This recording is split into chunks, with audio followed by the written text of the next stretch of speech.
ভিক্ষুক রাস্তা দিয়ে যায় আর জমিদারের পুত্রবধূও যায়। একজন সামনের থেকে আসতেছে, একজন সামনের দিকে যাইতেছে। দুইজনের ক্রসিং এর সময় ভিক্ষুকের গায়ের কাদা জমিদারের পুত্রবধূর গায়ে লেগে গেছে। সে দুনিয়া আন্ধার করে ফেলছে, স্বামীকে ডাইকা নিয়ে আসছে, বলছে ভিক্ষুক আমার কাপড় নষ্ট করে দিছে। সে শুধু ভিক্ষুক ছিল না, বৃদ্ধ ছিল। বৃদ্ধ ছিল না শুধু, জীর্ণ ছিল, শীর্ণ ছিল, শরীরে কাপড় ছিল না, ফাটা চিরা কাপড় ছিল, পায়ে জুতা ছিল না, পেটে ভাত ছিল না। জমিদারের পুত্র সইতে পারে নাই, যৌবনী শক্তি সহায়তা সহায় কি করা তার স্ত্রীর গায়ে ভিক্ষুকের কাদা, বস সমগ্র শক্তিকে হাতে জমা করা একত্র করা বৃদ্ধের গালে বসায় আছে। বৃদ্ধ কিচ্ছু বলে নাই, শুধু উপরের দিকে তাকায় দুই তিনটা শব্দ উচ্চারণ করছেন। শব্দগুলা হলো ইয়া মাল্লা তারা হলো ওয়ুন, ও আল্লাহ চোখে দেখা যায় না, ও তারা কুল্লা শাই, তুই সব দেখিস।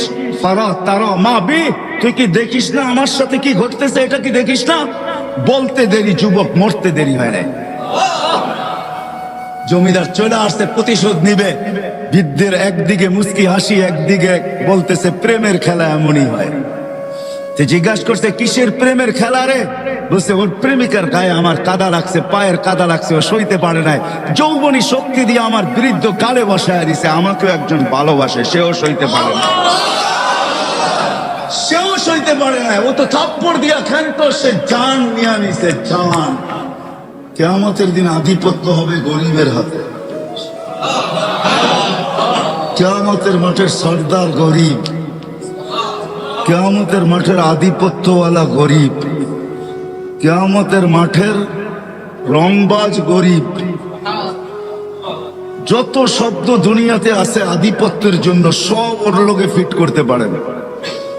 এই জন্যই হাদিসে আছে কিয়ামতের দিন ফেরেশতা আসবে ওর কাছে হিসাব দিতে, চলো তো ফেরেশতাকে ও চোখ দেখায় দিবে, ফেরেশতার চোখে আঙ্গুল ঢুকায় দিবে আর বলবে আইয়ু হিসাবিল্লাহ, না আমাদের কিসের হিসাব, পাগলি এখান থেকে, আমাদের কিসের হিসাব? তো তর্ক বিতর্ক আল্লাহ দেখবে, জানবে। আল্লাহ জিজ্ঞেস করবে তর্ক বিতর্ক কিসের? গরিব হিসাব দিতে রাজি না। আল্লাহ বলবে শান্ত ভাষায় জিজ্ঞাসা করো, ভদ্র ভাষায়, কেন দিবে না? তো গরিবের কাছে ওই দিনও লজিক থাকবে, যুক্তি থাকবে। বলবে মা আতান আল্লাহু মালা, দুনিয়াতে মাল দেয় নাই, কিসের হিসাব? মালই তো দেয় নাই। সকালে আনছি বিকালে শেষ, বিকালে আনছি সকালে শেষ। নুন আনতে পান্তা শেষ, পান্তা আনতে নুন শেষ।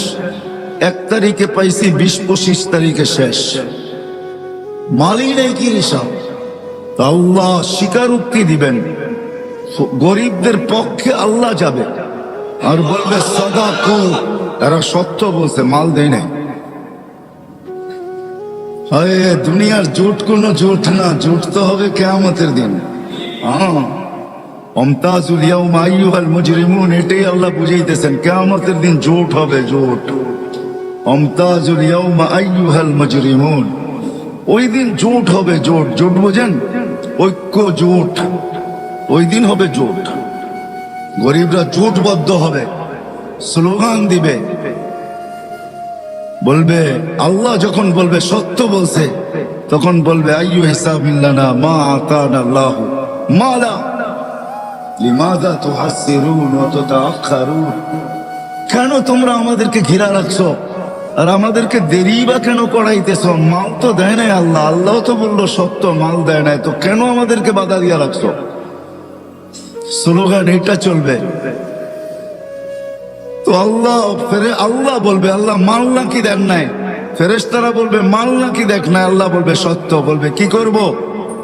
তো আল্লাহ বলবে গাত্তুহুম আস্তুরুহুম, তাড়াতাড়ি এদেরকে লুকাও আর ঢাকো, কেননা এদেরকে সামনে যা শোনাবো, দুনিয়াতে এদের উপরে যারা দয়া করছে একজনকে জান্নাতে যেতে দিবে না। কেননা কিয়ামত বদলার দিন, যে যার সাথে যা করছে তার বদলা তাকে পাইতেই হবে। ইনকানা খায়রা ফাখায়রা, যদি ভালো করে থাকে তো ভালোর বদলা পাবে। সেই ভালো যদি 1 গ্লাস পানিও হয়, এটারও বদলা সে পাবে। এই জন্য হাদিসে আছে 1 গ্লাস পানির বিনিময়ে জান্নাতে যাবে, 1 গ্লাস পানি। যেই দোকানদাররা দোকানের সামনে ফ্রি পানি রেখা দেয়, হয় গরমের দিন রিক্সার থেকে নামছে, পিপাসা লাগছে, তো দোকানের সামনে ঝাড় রেখা দিছে পানির, ওইখান থেকে এক গ্লাস পান করে বাড়ির দিকে হাঁটা শুরু করছে। সে রাখছেই পথিক খাবে, ওই এক গ্লাস পানির বিনিময়ে সে জান্নাতে যাবে। কেননা চিত্র যদিও পানকারী ধারণ করে নাই, বা চিত্র যদিও যে পান করাইছে সেও ধারণ করে নাই। চিত্র বুঝেন? আরে বুঝেন নাকি? চিত্র চিত্র কি? ছবি তুলে রাখে নাই সে, যদিও তার দোকানের ক্যামেরা স্ন্যাপ নিছে, ছবি কালেক্ট করছে, কিন্তু এটা বেশি দিন ছিল না। হয়তো যতদিন এটার ভিতরে সিস্টেম আছে, 15 দিন, 1 সপ্তাহ, 1 মাস, 1.5 মাস, হয়তো এতদিন পরে নিজে নিজে ডিলেট হয়ে গেছে, কিন্তু আল্লাহ এই চিত্রকে ধরে রাখছেন। কিয়ামতের দিন যে পান করছে সে যদি জান্নাতে যায়, আর যে পান করাইছে সে যদি না যায়, তো আল্লাহ ওই যে যাবে না, যে পান করাইছে তার সামনে চিত্র তুলে ধরবে, আর তাকে দেখায় দিবে ওই যে যায় বদলা নিলে নিতে পারো। হাদিসে আছে সে যে গতি রোধ করবে, গতিটাকে রোধ করবে, আর বলবে 1 গ্লাস পানি আমার দোকানের সামনের থেকে তুমি কখনো পান করছিলা, বিনিময় দিতে হবে। ওই দিন নেই নাই বটে, কিন্তু আজকে প্রয়োজন বিদায় আজকে নিতে বাধ্য। আমাকে বিনিময় দিবে, তারপরে যেতে দিব, নাইলে যেতে দিব না। কথা লম্বা হয়ে যাবে। সে ভাববে মনে মনে যে চিনি না, জানি না, শুনি না। আর জান্নাতের কিয়ামতের মাঠে এই চিত্র হবে, এটাও কোনোদিন শুনি নাই। দুনিয়ায় শুনতাম যে ঠেকবাজ আছে, ছিনতাইকারী আছে, ডাকাত আছে, কিন্তু এরকম দিনে দুপুরে কিয়ামতের মাঠে কেউ ঠেক দিবে এটা তো জানতাম না। আল্লাহ জিজ্ঞাসা করবে কি ঘটছে, আল্লাহকে পুরা শোনাবে। আল্লাহ বলবে তুমি চিনো না? বলে না আল্লাহ, চিনিও না, জানিও না, মনেও নাই, কোথাও মনের কোনায় নাই। মেমোরি পুরা তালাশ করে দেখছি, কোথাও এই জিনিস পাই নাই। তো আল্লাহ আজকে যেটা সেভ করে রাখছে ওই চিত্র আল্লাহ তুলে ধরবে, এই যে দেখো। তখন তার মনে আসতে বাধ্য হবে। তো আল্লাহ বলবেন যে এইবার প্রতিদান দাও। তো সে বলবে আল্লাহ আমি তো আপনার করুণায় যাইতেছি, আমি তো আপনার দয়ায় যাইতেছি, আপনার অনুগ্রহে জান্নাতে যাইতেছি, আমি একে দিব তো দিব কোত্থেকে? তখন আল্লাহর রহমতে জোশ আসবে। আল্লাহ বলবে খুজবি ইয়াদি আকিকা ওয়াদখুলিল জান্নাহ, দুইজন দুইজনের হাত ধরো আর সিধা জান্নাতে চলো।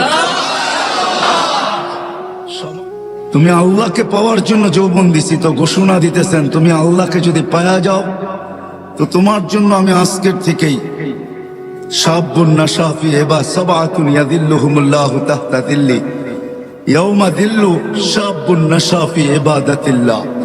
আল্লাহ বলতেছেন তোমাকে আমার আরশের নিচে কিয়ামতের দিন সুপার ডিলাক্সে আমি জায়গা দিব। শুধু ডিলাক্স না, সুপার ডিলাক্স। তোমার জন্য এই গ্যালারি তৈরি হবে, যুবকের যৌবনও আল্লাহকে পাওয়ার জন্য, রূপসীর রূপও আল্লাহকে পাওয়ার জন্য। বলতে বলতে যদি বলা যায় তাহলে দারিদ্রের দারিদ্রতাও আল্লাহকে পাওয়ার জন্য। কেননা গরিবের ঘরের দুয়ারে জান্নাত লুটুপুটু খায়, গড়াগড়ি খাইতে থাকে।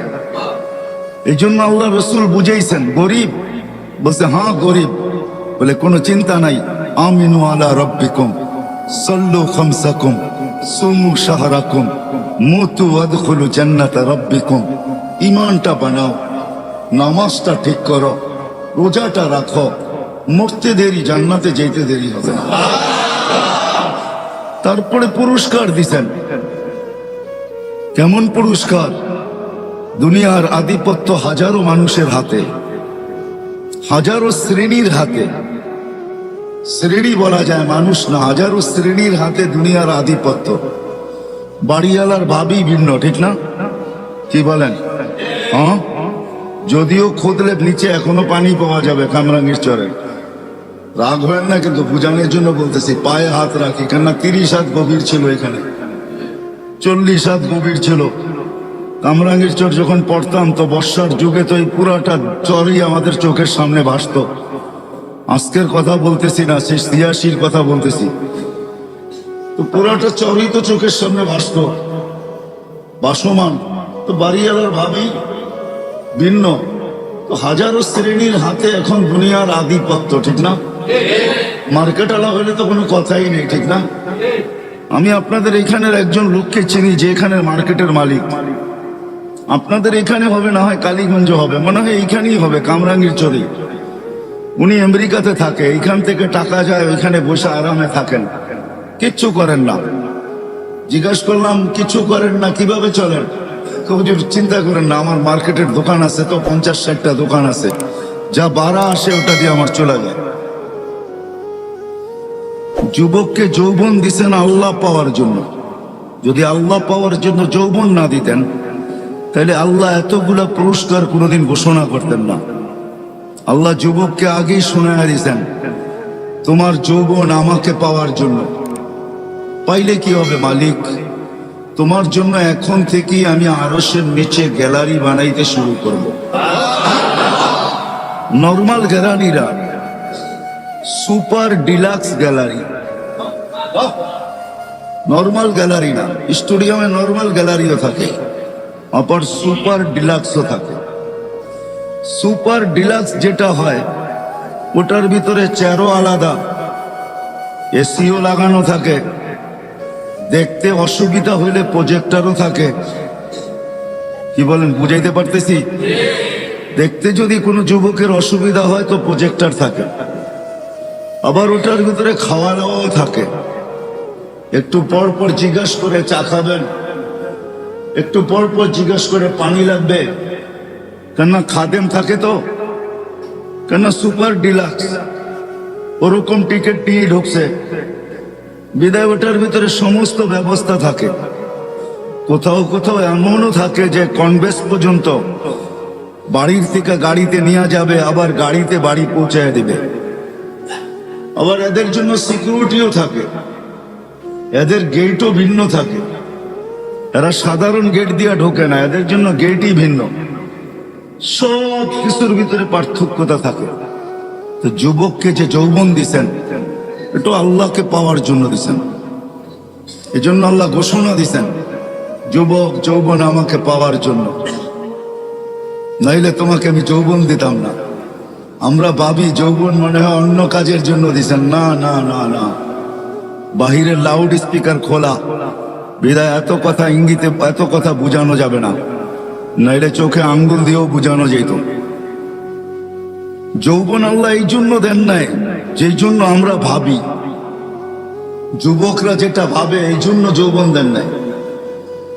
আমাদের সমাজ যেটা বলে এই জন্য যৌবন দেন নাই, যে কিছু করলে তো এই বয়সেই করবে। প্রবাদ বাক্য আমাদের আছে সচরাচর, মা বাবাও বইলা বেড়ায় কখনো কখনো যে যুবক তো এই বয়সেই তো কিছু করবে, ঠিক না? এই বয়সে যৌবন কিছু করার জন্য দেন না, আল্লাহকে পাওয়ার জন্য দিচ্ছেন। এই জন্যই আল্লাহ বুঝাইতে চাইতেছে, যুবক তোমার যৌবন আল্লাহকে পাওয়ার জন্য। শয়তানের মনই শয়তানকে ধোঁকা দিছে, এই কথা বুঝাইছে যে তুই তো উত্তম, মাটিকে জ্বালায়া ইটো বানাস, আবার সবকিছুকে জ্বালায়া তুই ছাইতে রূপান্তরিত করিস। তুই আগুনের তৈরি, মাটিটাকে সেজদা করবি তো করবি কেন? তার বুঝে আসছে, যুক্তি দিয়া তাকে বুঝাইছে। যেরকম আমরা এখন যুক্তি তর্ক দিয়া বুঝি, সবাই মনে মনে ভাবে কথাগুলা শুনি, ভালো লাগার পরেও অনেকজনে এই কথাই বলবে যে আমাদের বিবেক বুদ্ধি বিদ্যা কি কম আছে নাকি? আমরা জেনারেল শিক্ষায় শিক্ষিত আর হুজুররা হলো ধর্মীয় শিক্ষায় শিক্ষিত, অথচ সে কোনোদিন তাকায় দেখে নাই যে ডিকশনারিতে জেনারেলের অর্থটা কি লেখা আছে। ডিকশনারিতে জেনারেলের অর্থ লেখা আছে সাধারণ শিক্ষা। সাধারণ জিনিস নিয়ে যে গৌরব করা যায় না, এটা আমাদের মাথায় নাই। বিদায় আমরা বইলা বেড়াই আমরা কি শিক্ষিত কম নাকি? বরিশালের থাকলে তো বইলেই বসবে, মুই কি কম বুঝি, মোরে বুঝাইতে হইবে। তো বিদায় যুক্তি তর্ক দিয়া শয়তান বুঝাইছে, মন বুঝাইছে শয়তানকে যে তুই উত্তম। এই জন্য সে সৃষ্টি যদিও আল্লাহর পাওয়ার সম্বন্ধে আমাদের চেয়ে শয়তান 1000 কোটি গুণ বেশি জানে। কেন সে দীর্ঘ একটা সময় আরশের নিচে ছিল, 30,000 বৎসর টানা আরশের নিচে ছিল। সে শুধু আরশের তওয়াফ করছে, বিধায় তার অভিজ্ঞতা জ্ঞান অনেক বেশি। কিন্তু সে মনের কাছে মার খেয়ে গেছে, বিধায় ওই শয়তানও আমাদের সাথে আসছে, মন তো আছেই আছে। এই জন্য আল্লাহ রসুল কোন পর্বে বলছিলেন যে তুমি যদি মনের উপরে এক পা দিতে পারো, তাইলে আরেক পা তোমার আমি জান্নাতে দেওয়ায় দিব। যদি মনের উপরে এক পা দিতে পারো, তাহলে আরেক পা তোমার জান্নাতে হবে। কিন্তু এটা পারাটা বড় কঠিন, পারাটা বড় কঠিন, এত সহজ না। এই জন্যই হাদিসে শব্দ আছে, আলা ইন্না নারা সাহালুন, জাহান্নামে যাওয়া অনেক সহজ, জান্নাতে যাওয়া এত সহজ না। আলা ইন্নাল জান্নাতা হাসানুন বিরবুয়া, জান্নাত বড় উঁচা, বড় চূড়ায় চড়তে হবে, চড়তে চড়তে চূড়ায় পৌঁছতে হবে, তারপরে জান্নাত মিলবে। আর বলছে জাহান্নাম সহজ, আলা ইন্নান নারা সাহালুন, জাহান্নাম সহজ, আলা ইন্নান নারা সাহালুন, জাহান্নাম বড় সহজ। বিশাহওয়া, শুধু মনের ঘোড়ার উপরে বসা যাও, মনের ঘোড়া তোমাকে জাহান্নামে ঢুকায় তারপরে ফিরে আসবে, এর আগে ফিরবে না। তোমাকে কিচ্ছু করতে হবে না।